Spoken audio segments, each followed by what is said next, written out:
Bueno, como último tema en VHDL llegamos al final de nuestro camino, por ello la foto ahí donde fuimos dejando distintas huellas, hemos ido aprendiendo distintas cosas para describir en VHDL y finalmente llegamos a la descripción de lo que son las máquinas de estado.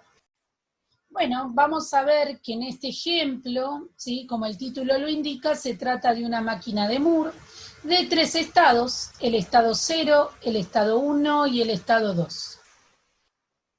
Podemos ver que se trata de una máquina de Moore, como el título lo indica, pero también lo podemos evidenciar porque en estas transiciones que ocurren para el cambio de estado o mantenerme en el estado que estoy en cada una de estas flechas, de estas transiciones, vemos que está acompañada la flecha del E con un valor, y ese E entonces es la entrada externa que me va a permitir hacer un cambio de estados, pero la salida no viene acompañada junto a la transición, no depende de forma directa de esa entrada externa, sino que la salida simplemente se genera dependiendo del estado en el que me encuentro. Estamos viendo que en este caso vamos a usar una salida que tiene 2 bits. Entonces vamos a definir la salida del estado 0 como 00, la salida del estado 1 como 01 y la salida del estado 2 como 10. Entonces lo que me va a mostrar simplemente la salida en este caso es en qué estado me encuentro. Estando en un estado, siempre que llegue un 0 me voy a quedar en el propio estado. En cambio, estando en un estado, por ejemplo ese 0, si llega un 1, avanzo de estado. Eso es lo que queremos hacer con esta pequeña máquina de estados, una máquina de Moore. Tengo la posibilidad de un reset, lo que hace el reset es, bueno, volverme al estado 0, ¿sí? Es decir, me voy a posicionar en este primer estado que lo tomo como estado de inicio. Bueno, les recuerdo una vez más que la diferencia entre una máquina de Moore y una máquina de Mealy es que en la máquina de Moore las salidas pueden cambiar solamente a partir de un cambio de los estados. Lo vemos acá. Vamos a habilitar el puntero. Entonces, si yo estoy en el estado 0, la salida es 0, independientemente de qué ocurra con la entrada, y cuando esté en el estado 1, la salida va a ser 0,1, independientemente de qué suceda con la entrada. En cambio, en la máquina de Mealy, las salidas pueden cambiar o por un cambio en las entradas o por un cambio de estado, ¿sí? O sea que la máquina de Mealy depende en forma directa de las entradas. Bueno, acá tenemos abierto el Quartus, vamos a ir entonces a nuevo proyecto.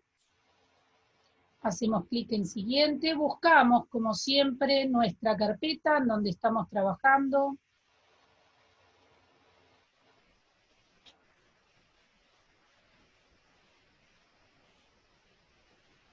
Vamos a, dentro de esta carpeta, crear nuestro ejercicio.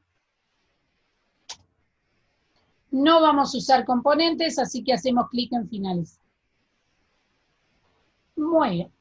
Vamos a ver lo siguiente. Vamos a ir a archivo nuevo, como siempre, vamos a elegir VHDL, pero vamos a volver a usar los templates.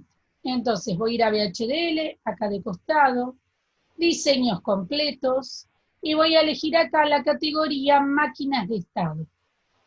Dentro de máquinas de estado voy a elegir una máquina de Moore.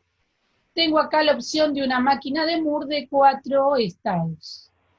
Hacemos clic en insertar, vamos a hacer zoom, así podemos ver juntos qué es lo que tengo pegado acá abajo. Vamos a borrar todos los comentarios arriba y empezamos a mirar un poco este código.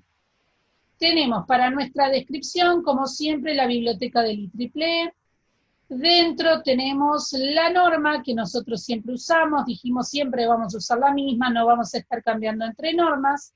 Entity, por supuesto acá tengo que poner el mismo nombre que le haya puesto yo a mi proyecto. Yo al proyecto le puse J13. Y atención ahora, porque vemos que es equivalente poner end y el nombre de la entidad o poner en entity, ¿sí? Es exactamente lo mismo. Vamos a ver acá en puertos que tengo el clock, una entrada, el reset y la salida, pero como la salida son 2 bits, lo que voy a tener acá es un pequeño vectorcito de 1 a C. La última línea no lleva punto y coma. Todas estas en realidad las podríamos haber puesto juntas en una misma línea. Bueno, la gente de Quartus la ha puesto en 3 líneas distintas, ya que si coinciden en tipo y en modo, las podemos poner juntas. Luego tengo la arquitectura, ¿sí? Que ellos le han puesto un nombre de, acá va a venir el nombre de la entidad, así que vamos a poner de vuelta J13. Y vamos a empezar a ver un poquito qué es lo que se ha hecho acá adentro. Bien, dentro de nuestra arquitectura vemos que tengo definido tipo estados y dice es S0, S1, S2 y S3. ¿Qué significa esto? Es muy parecido para ustedes que vieron el lenguaje C a una enumeración en C. Entonces yo tengo definido lo que sería una variable, por asociarlo con C, del tipo estados, que puede tomar estos estados. Y luego voy a trabajar con una señal interna, que esa señal le llamo estado, y voy a decir esta señal interna es del tipo estados, ¿sí? Cuyos valores posibles entonces son S0, S1, S2 y S3. Recordando el problema que queremos realizar nosotros de escribir en VHDL, tengo solo el estado 0, el 1 y el 2. Así que, ¿qué voy a hacer acá? Voy a borrar el estado 3, porque la máquina que queremos hacer nosotros es una máquina de 3 estados, no 4, como esta que copiamos del template. Muy bien. Borramos entonces acá. Empezamos así. Abro la arquitectura y dentro de la arquitectura empiezo a ver que hay un proceso. Este proceso va a estar inactivo hasta que se active porque sucede un cambio con alguna de las variables de su lista de sensibilidad. ¿Cuáles son ellas? El clock y el reset. Si hay un cambio de clock o en el reset, voy a entrar a este proceso. Entonces, como habíamos visto para los contadores, al ingresar al proceso, lo que voy a hacer es preguntar en cuál de estas dos variables obtuve un cambio. Si el cambio fue en el reset, voy a preguntar si el reset se puso en 1. Y en ese caso, como hemos dicho antes, voy a querer ir al estado 0. O sea que en mi variable interna estados le voy a asignar el valor S0. Recordamos un instante más y digo, si yo estoy en cualquier estado y habilito el reset, lo que quiero hacer es volver al estado 0. De acuerdo. Si no hubo un cambio en el reset, entonces es porque entré por el clock. Y voy a preguntar qué ocurrió con el cambio del clock. Y me va a interesar si ese clock, por ejemplo, tuvo un flanco de subida o un flanco de bajada. ¿Se acuerdan esta función para qué la usábamos? Esta función era para flanco ascendente, o sea que cuando el flanco del clock es ascendente, voy a ver qué es lo que ocurrió y qué es lo que tengo que mirar. Tengo que mirar en qué estado estoy. Si el clock habilita y no reseteé, entonces voy a mirar en qué estado estoy. Entonces armo un case when y pregunto sobre los estados. Cuando yo estoy en S0, si llega un 1, ¿se acuerdan que con un 1 avanzábamos de estado? Entonces, en mi señal interna estado le voy a asignar el valor S1. Si no, quedo como estoy, quedo en S0. Este si no, podría no ponerlo, ¿sí? No hacer esta asignación, pero es bueno tenerlo escrito como para poder seguir la lógica de nuestra descripción, ir haciendo el seguimiento de qué sucede con las transiciones de estado. Si estoy en S1 y vino un 1, avanzo, voy a S2, si no, me quedo en S1. Si estoy en S2 y viene un 1, voy a S3, si no, me quedo en S2.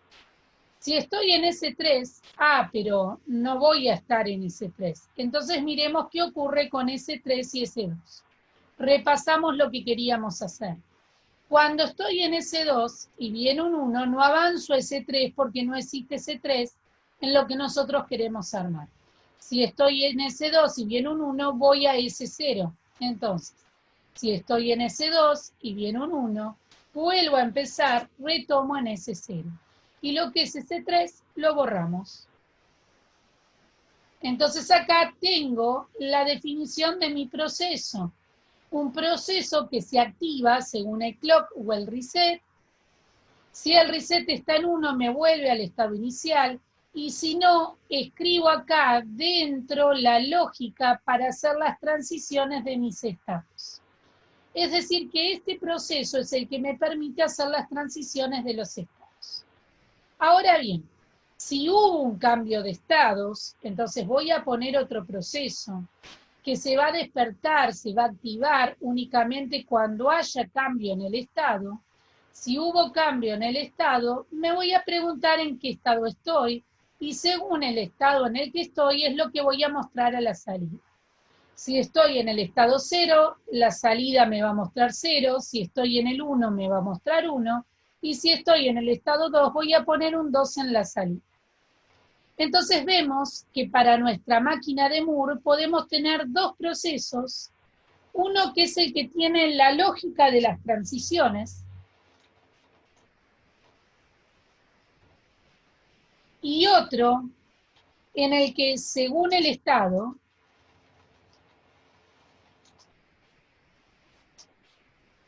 pone el valor en la salida. Bien, acá hemos terminado la descripción entonces de esta pequeña máquina de estado de ejemplo que nos proponíamos.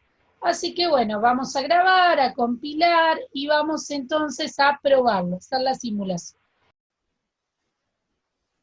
Bueno, una vez compilado vamos a ir a File New. Vamos a ir entonces a armar nuestro archivo de simulación. View, Utility Windows, buscamos los nodos. Entonces todo esto que está acá lo arrastramos debajo. Vamos a hacer varios instantes de clock, así que lo estoy achicando.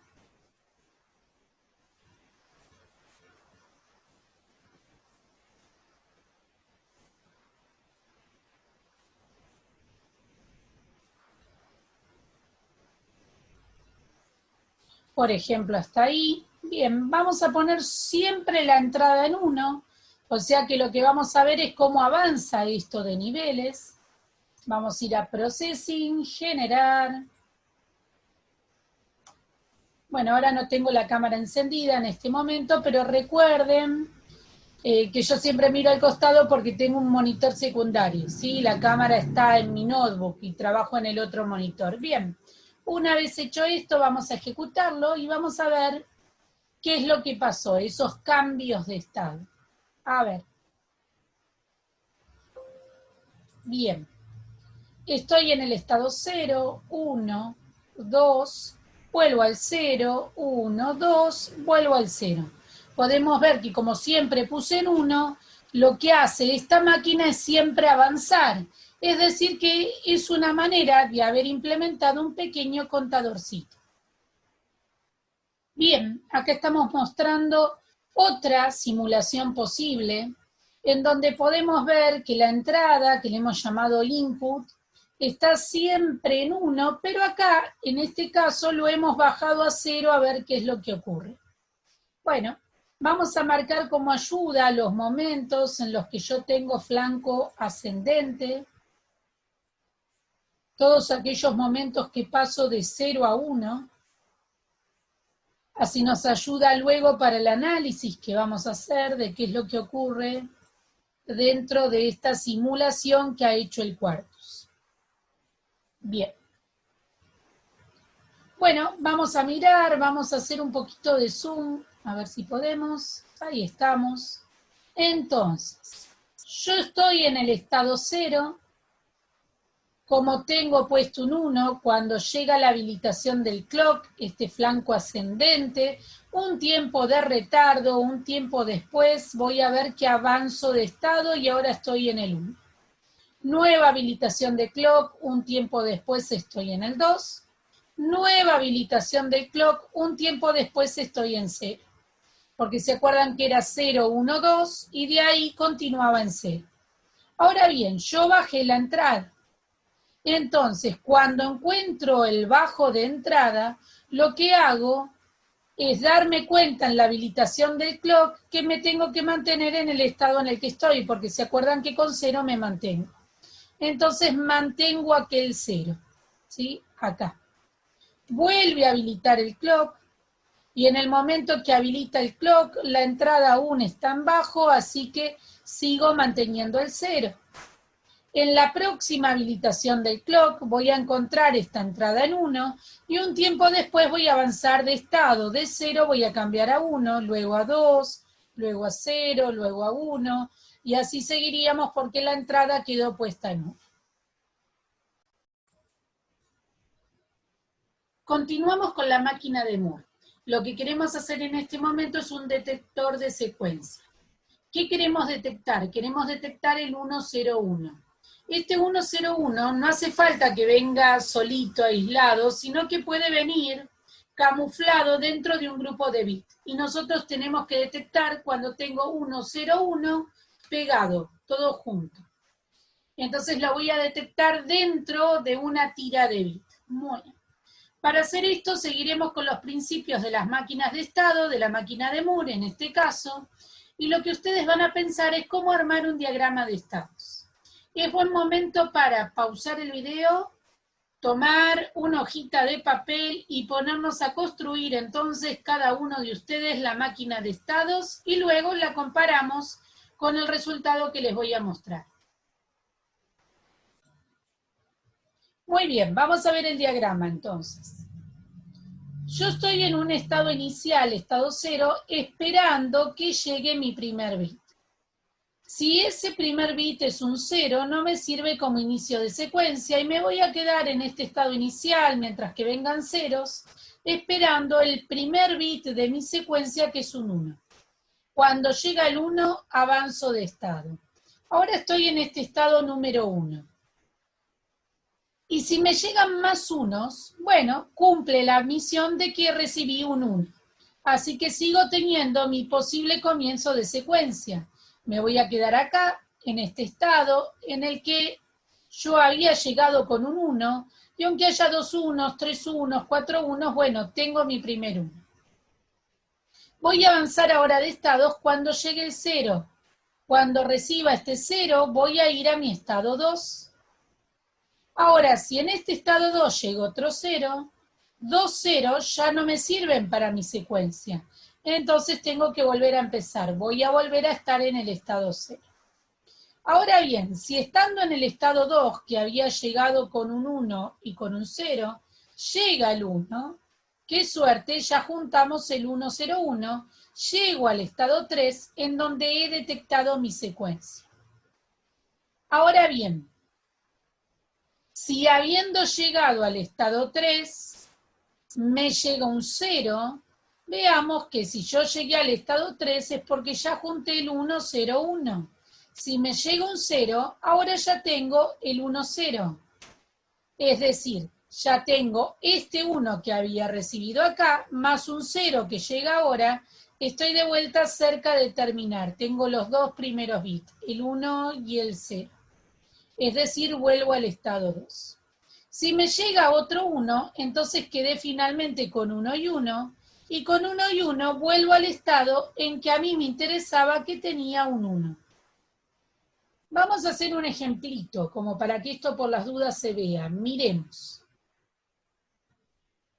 Yo quiero encontrar el 101. Y si a mí me dieran esto así, yo estoy encontrando 2 veces la secuencia 101. Eso es lo que estamos contando. ¿Cómo lo encontré? Bueno, me llegó un 1, después me llegó un 0, luego me llegó un 1 y resulta ser que lo detecté. Es decir, acá mi salida Q se puso en 1. Ahora bien, ¿qué estamos diciendo ahora?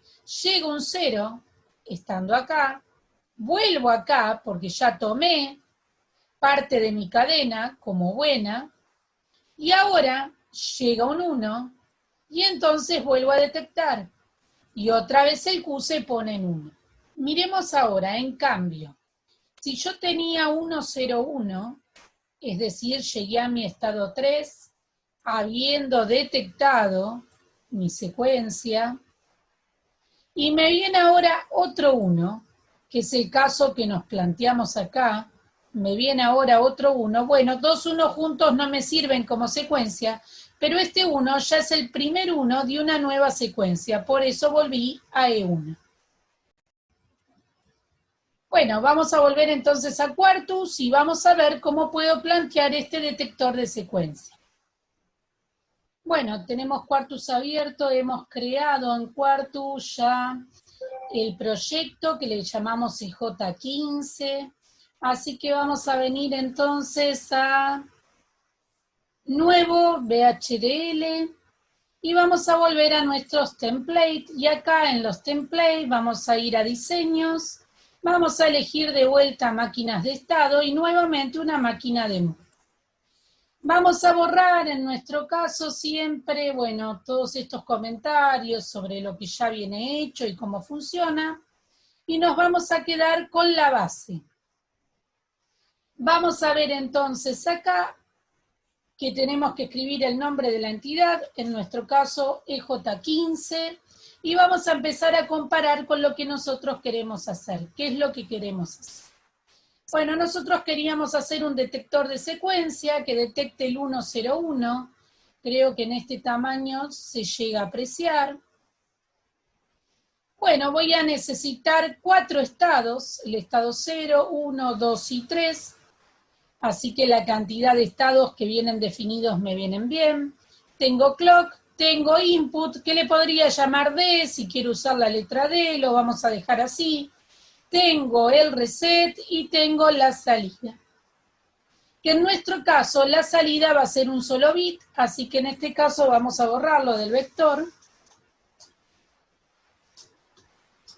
Recordamos que la última línea no lleva punto y coma. Muy bien. Vamos a venir a la arquitectura, va a ser la arquitectura de el ejercicio 15. Dijimos, la cantidad de estados nos viene bien, S0, S1, S2 y S3. Lo vemos una vez más, S0, que sería el estado 0, que le llamamos C, el 1, el 2 y el 3. Si queremos, como les decía, podemos cambiar las letras para que empaten con lo que les estoy mostrando.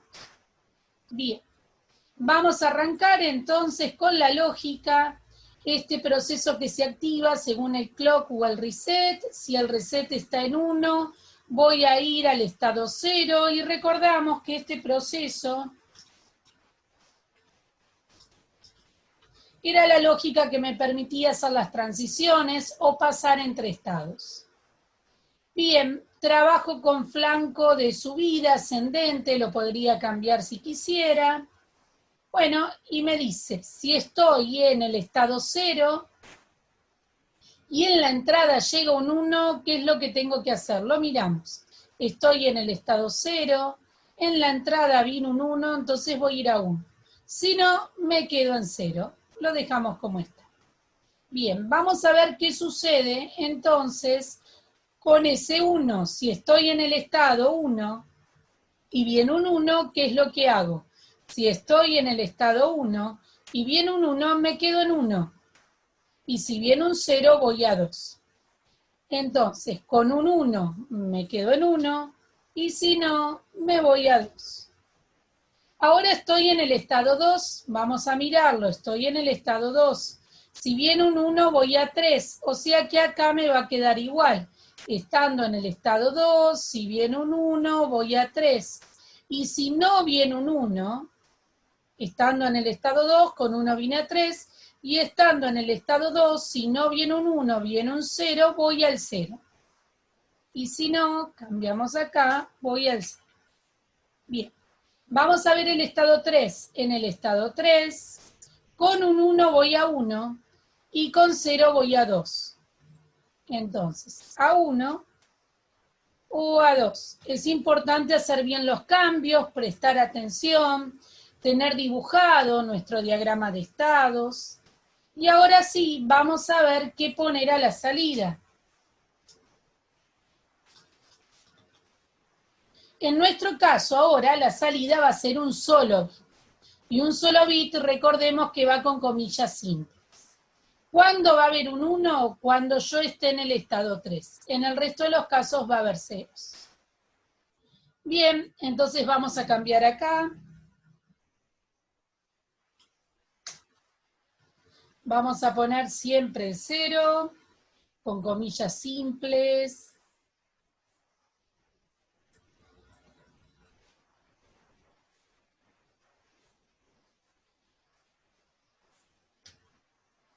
Y un 1 en ese 3. Muy bien, compilamos y lo probamos. Bueno, ya tenemos acá abierto como para hacer la simulación. Hemos cargado algunos valores y podemos ver entonces. Tenemos un 1, el flanco es ascendente, encuentra ese 1.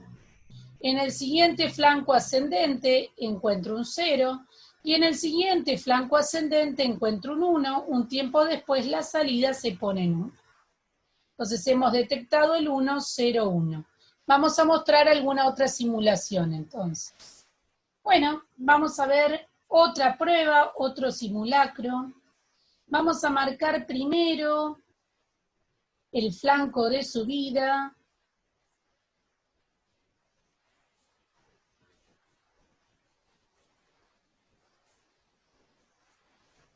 Todos los momentos en los que el clock pasa de 0 a 1. Muy bien. Y ahora vamos a mirar qué fue lo que sucedió.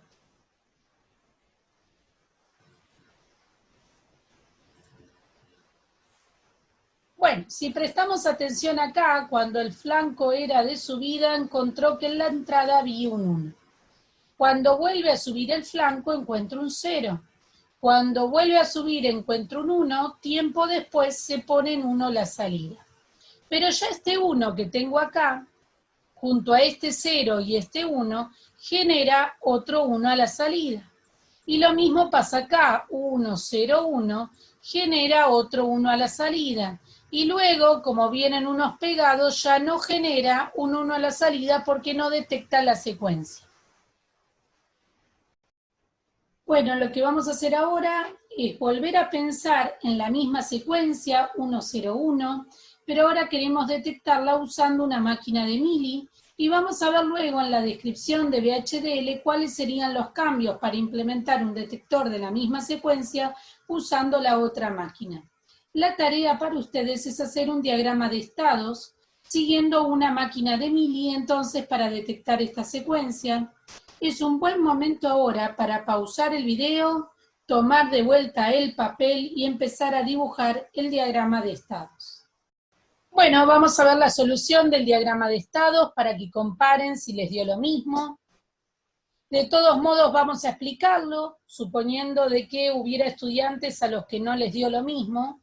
Bueno, estando en el estado 0, si bien en ceros me quedo, porque yo estoy esperando que llegue el 1, con el 1 avanzo, ahora estoy en el estado 1, todos los unos que vengan significan que recibí un 1, así que me sigo quedando en el estado 1.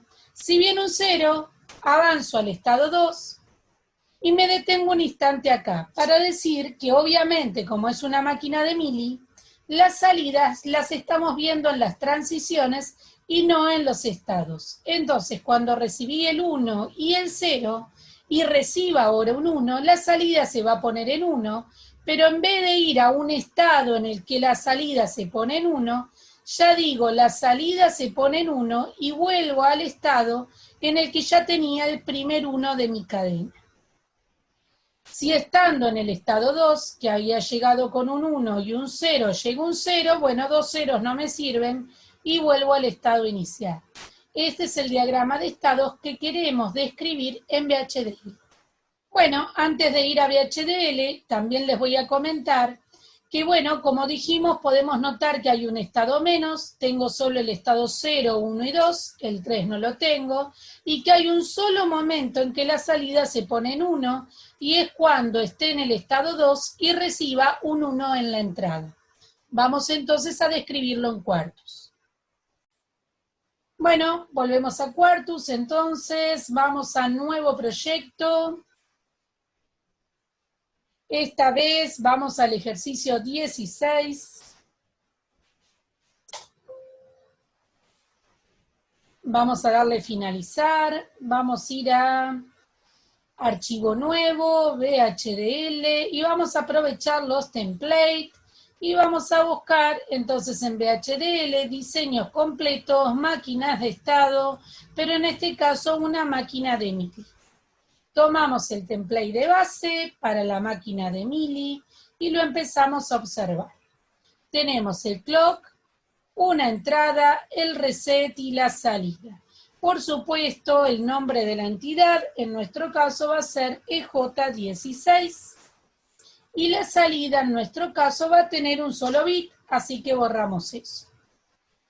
Vamos a ir a la arquitectura directo. Vamos a cambiar el nombre de la entidad. Recuerden que la entidad tiene el mismo nombre que el proyecto. Bueno, miro los estados, ese 0, el 1, el 2, el 3 no lo necesito.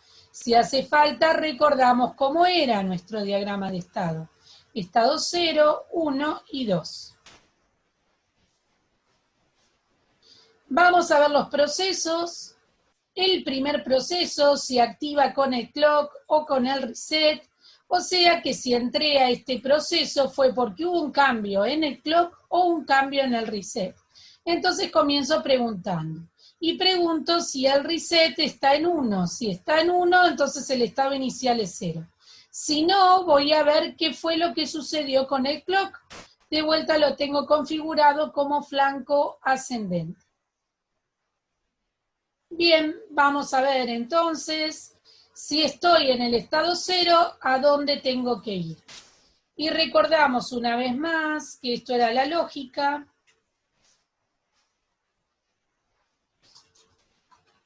Para la transición de estados. Y nos va a servir mucho tener a la vista, ¿sí?, nuestro diagrama de estados mientras que vamos resolviendo esto. Lo vamos a poner aquí. Entonces, si estoy en el estado 0 y llega un 1, voy a ir al estado 1. Si no, me quedo en 0. Voy al 1, si no, me quedo en 0. Si estoy en el estado 1 y llega un 1, lo miramos, estado 1, y llega un 1, me quedo en el estado 1. Si no, voy al estado 2. Así que acá va a ser un 1, acá va a ser un 2, y volvemos a mirar nuestro diagrama de estados. Si estoy en el estado 2 y llega un 1, voy a 1, y si estoy en el estado 2 y llega un 0, voy a 0. O sea que en el estado 2 voy a poner 1 y 0. Estado 3 no lo tengo, así que el estado 3 simplemente lo borro. Y pueden darse cuenta que la descripción hasta acá no ha cambiado si es una máquina de Moore o si es una máquina de MIDI, ¿sí? Tengo los mismos puertos que tenía antes, sí tengo un estado menos, pero toda la descripción pareciera seguir las mismas reglas que hicimos antes. El cambio lo vamos a ver a partir de acá. ¿Por qué vamos a ver a partir de acá el cambio? Porque en la máquina de Moore el proceso se activaba según el cambio de estado. Ahora se va a activar según el cambio de estado y según la entrada también. Bueno, con el detector de secuencia a la vista vamos a cambiar entonces este proceso, en donde vemos que nuestra salida no es de 2 bits, sino de un solo bit, así que comenzaremos por allí, cambiando todo con un bit, y también sacando ese 3, ya que no tenemos un estado 3, tenemos el estado 0, 1 y 2. Bueno, comencemos por eso. Comillas simples entonces. Pongo primero todo en 0 y después lo vamos viendo.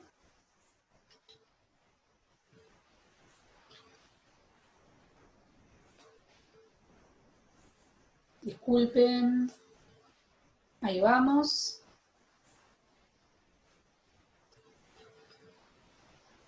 Y el S3 dijimos lo vamos a sacar. Bueno. ¿Cuándo voy a tener un 1? Voy a tener un 1 cuando estoy en el estado 2 y también dependo de la entrada. Y en la entrada hay un 1, es decir, acá.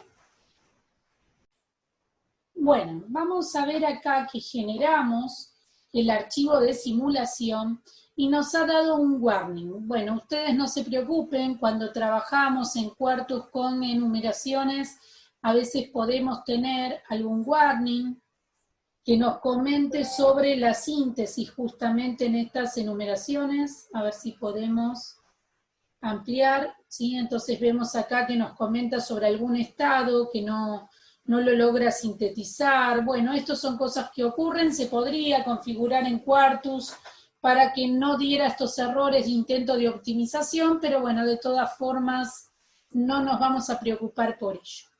Y sí nos vamos a centrar en esta simulación que hicimos con varios ciclos de clock, en interpretar qué es lo que vemos en el resultado. Para eso lo vamos a llevar un PowerPoint. Y lo vamos a ver en forma más ampliada. Bueno, vamos a analizarlo. Lo hemos puesto acá para poderlo ver un poco más grandecito. Primero nos vamos a preocupar por ver si detecto la secuencia. Tengo un 1, tengo un 0, tengo un 1 y vemos que hay un 1. Lo vamos a ver de forma rápida. Ese 1 que tengo al final, que formó el 101, ya es parte de una nueva secuencia en donde tengo otro 0 y un 1, así que veo un 1 a la salida. Muy bien, detecté ambas veces el 101. Sería como imaginar que nosotros tenemos entonces, a ver si se los puedo escribir con el lapicito, 1, 0, 1, vemos un 1 a la salida, y luego con este mismo 1 que tengo acá, y un nuevo 0 y un nuevo 1, veo otro 1 a la salida. Genial. Ahora vamos a ver una particularidad que sucede acá. A ver, vamos a marcar los pulsos de clock. Nosotros trabajamos con flanco ascendente, es decir, de 0 a 1, de 0 a 1, de 0 a 1, flanco ascendente. Y si prestamos mucha atención, vamos a hacer un zoom a esto. Ahí estamos. Cuando tengo el flanco de subida, veo que hay un 1. En el siguiente flanco encontré un 0. En el siguiente flanco encontré un 1 y un tiempo después debería haber el 1 a la salida. Pero ¿cómo? Diríamos nosotros. Si un tiempo después tengo que ver el 1 a la salida, parece que armé una máquina de estados que es predictiva. Se enteró antes que había un 1, más allá del flanco de subida. Entonces les pregunto a ustedes, ¿qué creen que fue lo que pasó? En nuestra descripción pusimos dos procesos. Un primer proceso que se activa si cambia el clock, y de hecho preguntamos si nuestro clock es de flanco ascendente, o si sucede algo con el reset para volver al estado inicial. Ese proceso es el que permite la transición de estados. Luego nosotros tenemos otro proceso que se activa cuando hay cambio de estado, pero también en nuestro caso, por ser una máquina de mili, cuando se produce un cambio en la entrada. Entonces, vamos a ver de vuelta cómo era nuestro diagrama de estados para comprender qué es lo que está pasando. Bien, ahí tenemos nuestro diagrama de estados para recordarlo. ¿Y qué es lo que sucede? En el momento que yo estoy en el estado 2, no cambié de estado, estoy en el estado 2, pero en la entrada llegó un 1, se despierta, se activa este proceso por un cambio en la entrada y veo el 1 en la salida. Y eso ocurre ya por haberse despertado este proceso que no depende del clock, porque el clock depende del proceso anterior. Entonces vemos que en la máquina de mili, con un cambio de la entrada me impacta en la salida más allá del clock. Es decir, los dos procesos son concurrentes entre sí. Cuando llega el cambio en la entrada se pone en 1, incluso antes de la habilitación del clock, ya se activa, se despierta este proceso con ese cambio en 1, impacta eso en el valor de la salida. Luego, cuando el clock habilita, sucede el cambio de estado y paso a estar en el estado 1. Cuestión que, bueno, también habíamos hablado de esto en la parte teórica. Entonces vemos que la máquina de Moore, en ese sentido, es una máquina mucho más estable. Bueno, finalmente, con esta máquina de mili y estos detectores de secuencia, comparando lo que es un detector de secuencia con una máquina de Moore, con el que lo es con una máquina de Mili, damos por terminada la parte de VHDL, esta práctica guiana. Como siempre les digo, la idea es que ustedes tengan el Quartus en sus máquinas y prueben todas estas descripciones, no solo tipear y compilar, sino también interpretar en la simulación qué es lo que sucede. Así que bueno, simplemente finalizamos con esto, espero que haya sido más que útil y nos estamos viendo entonces en horario de clase. Hasta luego.